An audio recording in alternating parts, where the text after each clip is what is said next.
welcome back to my channel. My name is Paige and this is my open book.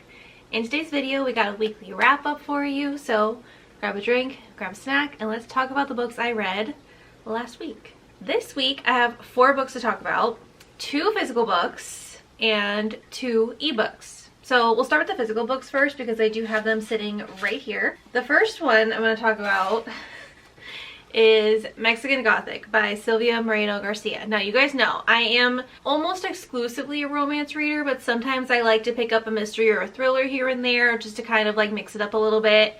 And this one goes a little bit into the horror category.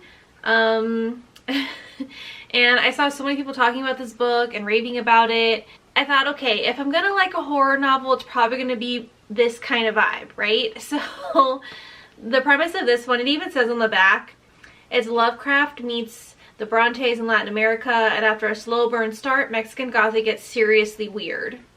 And I agree with that. Please take my review with a grain of salt because I don't think I'm the right demographic for this book. So if you like horror, you might like this, especially like the Gothic kind of atmosphere. She did that really well. I will say the setting was great. I loved the way that she wrote about like vintage Mexico and what it was like back then. I liked the kind of historical fiction element to this story a lot. That was probably my favorite part. And the female main character was great. She is a bold female character who's not going to back down, and obviously that's always like really enjoyable to read as a female, but the story and the plot kind of lost me. If you plan to read this book, I'm gonna get a little spoilery. Just a little spoilery, okay? So you can skip ahead to the next book if you plan on trying to read this book at some point. If you don't want to read this book, or if you've already read this book, I'm gonna vent for a second. And again, this might expose my maybe more simple taste in books. Maybe this is just a concept that went over my head and that's why I thought it was weird or crazy or ridiculous. Basically, the female main character is going to this house that's in like a remote part of Mexico that her cousin lives, because her cousin has recently married this guy, and it was something that they were kind of like hesitant about, like, why are you marrying this guy like out of nowhere? It did seem kind of weird at the time, but they just thought, you know, her cousin was the hopeless romantic type, so they just thought, you know, she got wrapped up in a love story, whatever, it's fine. But then she started writing really weird letters to them, almost like she was like going through this like psychotic break or something. She is tasked with going to the house to check on her cousin and make sure she's okay. And this takes place in the 1950s. So obviously the only way they could communicate is through letter. So going in person was really the only way to get to the bottom of it. You get to the house, and the house has a lot of weirdness going on. So the husband is part of this family that's like always lived in this house, and they came to Mexico from England, and they owned a mine, and it's like this really old house, and they like never leave the house. Like, you know, something weird is going on. Obviously that's the whole premise of the book. That's kind of like the horrific element, is that there's all these weird things happening in the house that she can't explain, and then she starts to kind of fall victim to them, almost like she's like hallucinating in her dreams and things like that. And everyone that lives in the house is weird or just off, but she like can't put her finger on it. And then she starts hearing all these like mysteries and like behind the scenes things that happened in this family's history here at this house. There was a lot of disease that plagued the workers that they hired in Mexico to work at their mine. There's just a lot of like weird stuff going on. Just a lot of weird stuff. So obviously you know that throughout the whole book, like she's trying to figure out, okay, what is this weird thing about this house? Like, what is it about this house? Here's where the spoiler element comes in. The plot twist, or I don't know if it was even supposed to be a plot twist, or if it was something that you were just kind of supposed to know.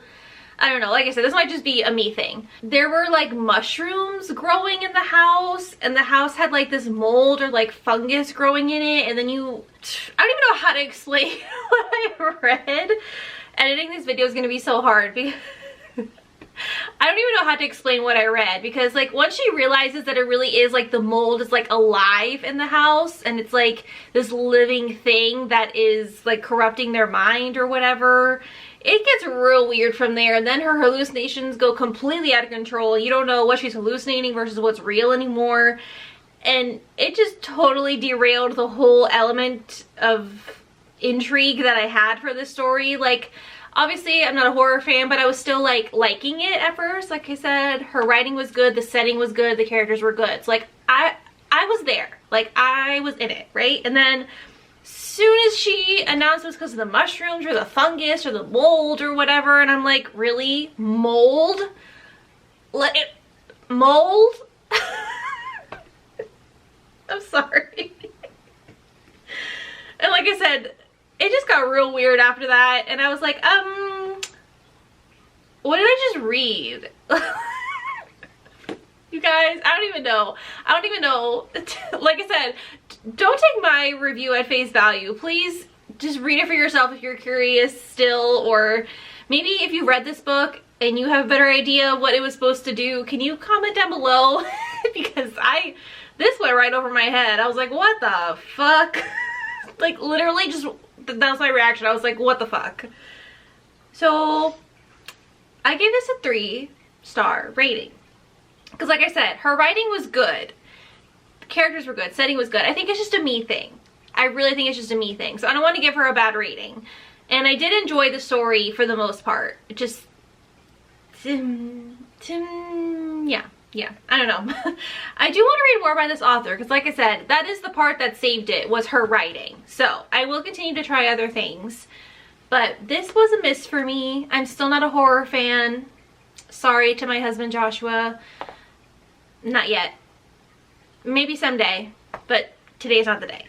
Then November 9th came around this week, so I decided to read November 9th by Colleen Hoover. I figured this book has been sitting on my shelf for a while, and I was going to read this one first, but thankfully my friend Cassie told me that I should technically read Ugly Love first, because there are some characters in Ugly Love that make a cameo in this one, and the stories really have no bearing on each other. But it's still, like, I think it was still cool to read Ugly Love first. But anyway, November 9th came up on the calendar and I was like, huh, I should read this book today.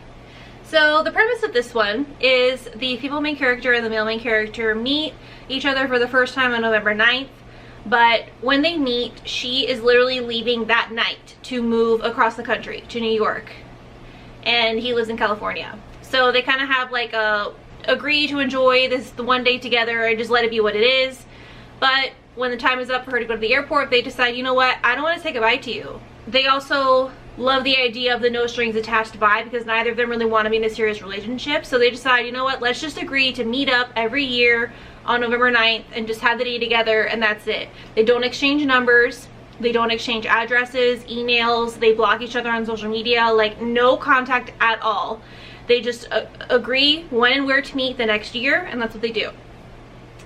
And the male main character is an author, so he's also like writing a book inspired by their love story all at the same time. And then she is trying to make it as like an actress or like a Broadway star in New York. So if you've ever read a Colleen Hoover book, then I don't know if you'll understand exactly what I mean. This book wrecked me, okay? Like, I don't know how I could simultaneously love them but also hate them at the same time. Like, this love story was everything I wanted, but it was also like everything I hate in a love story. And that makes it sound like I didn't like it. I still gave it a 4-star rating. So I didn't hate the book. I will say the plot twist really pissed me off. But Colleen Hoover is the queen of like absolutely wrecking you and making you go through every single emotion there is on the spectrum. But then at the end you're still like, oh, that was sweet. I don't know how she does it. I really don't know. Like, I feel like she must have some kind of magical power at this point, because I've never read a book that does that as well as her books do. I don't know how to describe it. Now, because of that, like you guys know, when I read Ugly Love, that one was a miss. That one did not end up saving face in my book. That one was just, that was too ugly of a love for me, personally. It was still really well written. So again, another thing where it was just a me thing. I just personally couldn't get past the ugly part of the love story in that book. This one, if I think about it, part of me still can't get past it. But I just loved it so much. Like, I can't be mad. I really can't be mad about it. There were some scenes in here. I wasn't going to annotate this book, but there were 3 scenes that happened that I had to put like big page flags on, okay? Like, there are scenes in this book that I know will live rent-free in my brain for the rest of my life. I still really loved it, but I couldn't give it a 5-star because the plot twist really does like err on the side of like almost ruining the love story for me, if I'm being honest. But if I just let myself get wrapped up in the Colleen Hoover fantasy world, then it works. I mean fantasy very loosely. I don't mean like textbook definition of fantasy. I just mean like the Colleen Hoover lens, I guess, if you will. If I have the Colleen Hoover lens on, then this is amazing. But if I look at this with my own lens or like the real world lens, then it's like debatable. It's questionable. Okay, I don't know how much to tell you without spoiling it, but if you're open to authors kind of like redefining how a love story can work, or I don't know, I feel like if you're new to romance, I don't think this is a good book for you. But I feel like if you're kind of a seasoned romance reader and you like seeing different types of romances or seeing books that make you think like, okay, what actually is good and bad, or what actually is right or wrong, like it really makes you question your morals and your values and your ethics and like how you perceive love. So I think this is a very thought-provoking romance that I think is really interesting. The male main character is very swoony, and the female main character, she does go through a lot, and he obviously helps her. So like, you know, it does have like some of the standard elements of a regular love story, and there's some parts in here where it's just like funny and quippy. Like, she definitely uses some author humor because the male main character is a writer and the female main character likes to read romance books.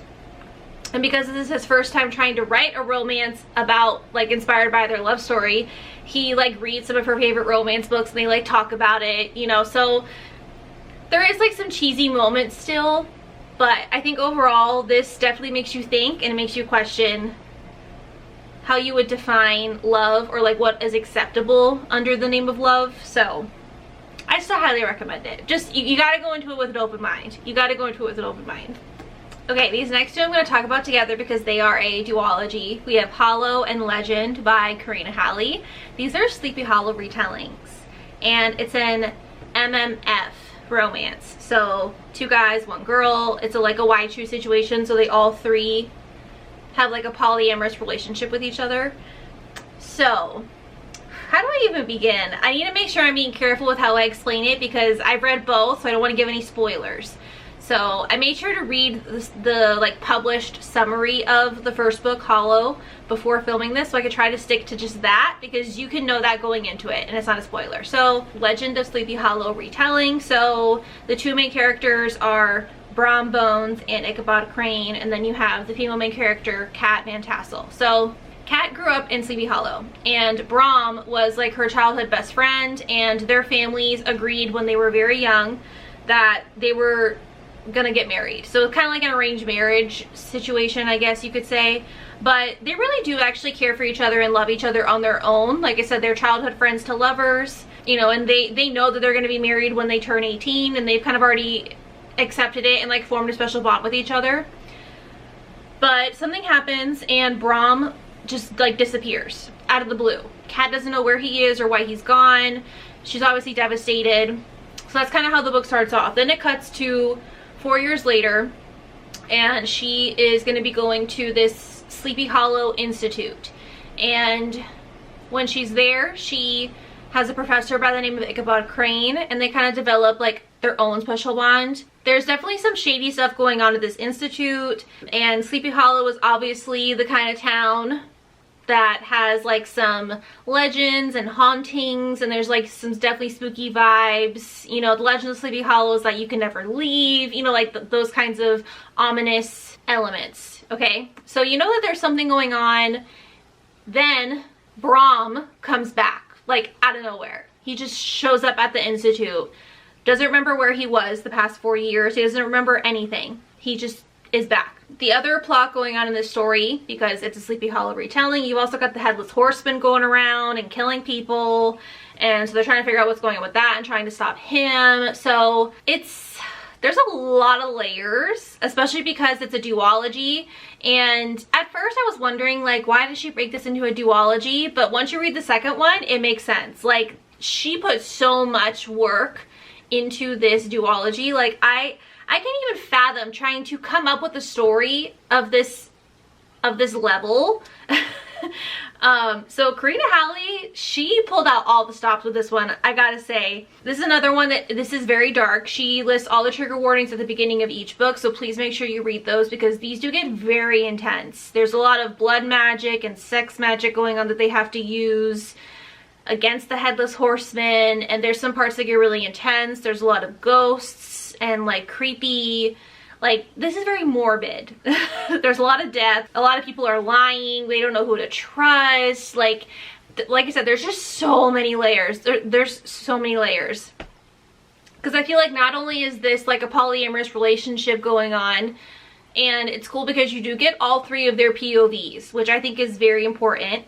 You've got two characters who have history together, and then you have like Ichabod Crane, who's like the new person in town, then, you know, him having feelings for Kat.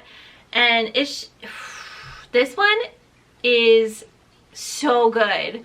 And I don't think anything will ever live up to what Karina Halley was able to do in these books, because it was like, it was just next level. Like, this is definitely not just a romance. Like, this has a lot of action. I feel like this could definitely be marketed as like a horror, honestly, especially the second book. I don't want to give any spoilers, but in the second book, there's a part where I literally wanted to throw my Kindle across the room and not finish reading because it was scary. Like, I was terrified. So I think that this does have some horror in it. This honestly checks all the boxes. It's paranormal, it's fantasy, it's horror, it's romance, it's like action adventure. Like, honestly, this has everything. It has everything. So even if you're not a romance person, or even if you're not a horror, you know, if you don't like any of those genres, or if you only like one, like, I really think you'll find something enjoyable out of this. Like I said, the sex scenes do get very intense, so just know that going in. I would say that's the only kind of like red flag here before going into something like this. I'm not going to give it 5 stars. And again, the reason why I can't give it a 5-star is a spoiler, so I can't really give you too much detail. But the thing that scared me in the second book, that's what prevented me from giving it a 5-star.